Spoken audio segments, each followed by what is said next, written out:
Mangalagiri TDP కేంద్ర కార్యాలయంలో grievance లో మంత్రి కొండపల్లి శ్రీనివాస్, ఏపీ ట్రైకార్ చైర్మన్ బోరగం శ్రీనివాసులు ప్రజల నుంచి అర్జీలు స్వీకరించారు. వైసీపీ సర్పంచ్ భూమిని ఆక్రమించారని పల్నాడు జిల్లా నరసరావుపేట మండలం కొత్తపాలెనికి చెందిన శ్రీనివాసరావు ఫిర్యాదు చేశారు. తమ భూమిని కబ్జా చేయడానికి ప్రయత్నిస్తున్నారని అనకాపల్లి జిల్లా దేవరాపల్లి మండలం కేఎం పాలెనికి చెందిన అర్జునరావు అర్జీ ఇచ్చారు. భూమిని సర్వే చేసి సరిహద్దులు ఖరారు చేసి తమకు న్యాయం చేయాలని పశ్చిమ గోదావరి జిల్లా మొగల్తూరు మండలం కాళీపట్నానికి చెందిన గోవిందరాజు కోరారు.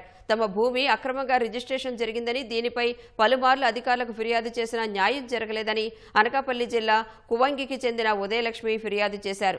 అర్జీలు స్వీకరించిన నేతలు సమస్యల పరిష్కారానికి అధికారులను ఆదేశించారు. వీటితో పాటు పలువురు పింఛన్, రేషన్, ఇళ్ల నిర్మాణాల సమస్యలపై అర్జీలు ఇచ్చి పరిష్కరించాలని కోరగా మరికొందరు ఉద్యోగాల కోసం రెజ్యూములు ఇచ్చారు. అనారోగ్య సమస్యలతో ఇబ్బంది పడుతున్నామని, ఆర్థిక తోడ్పాటు అందించాలని కొందరు కోరారు.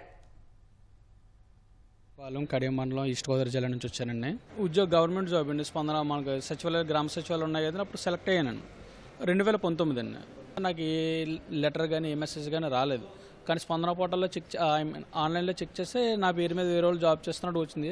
వాళ్ళ డీటెయిల్స్ ఏమి రాలేదు. పోనీ నేమ్ ఏమైనా తప్పడిందా అంటే నేమ్ యాజ్ ఇట్ ఈస్గా నాదే ఉంది, అడ్రస్ నాదే ఉంది, ఫోన్ నెంబర్ నాదే ఉంది. అదే విషయాన్ని నేను కలెక్టర్ గారికి కంప్లైంట్ పెడితే ఏదో మిస్టేక్ జరుగుతుందని చెప్పేసాను. దాని తర్వాత డైరెక్ట్గా సీఎం ఆఫీస్కి వచ్చి స్పందనలో పెడితే దాని తర్వాత నుంచి మళ్ళీ వాళ్ళ దగ్గర నుంచి కూడా రెస్పాన్స్ ఏం రాలేదండి. ఇప్పుడు మినిస్టర్ గారికి ఎలా చెప్తే ఆయన చూస్తానమ్మా, అది నీకు సాయం చేస్తాను ఖచ్చితంగా అని చెప్పేసి అని అన్నారండి. నా పేరు వెంకటేశ్వర్లు, తంబాలపల్లి నియోజకవర్గం నుంచి వచ్చాను. మా పాపకు మెడికల్ సీట్ వచ్చింది. అయితే మాకు సరైన ఇంటిమేషన్ లేకపోవడం వల్ల మెసేజ్ ఇన్ టైంలో రాకపోవడం ఒకటి.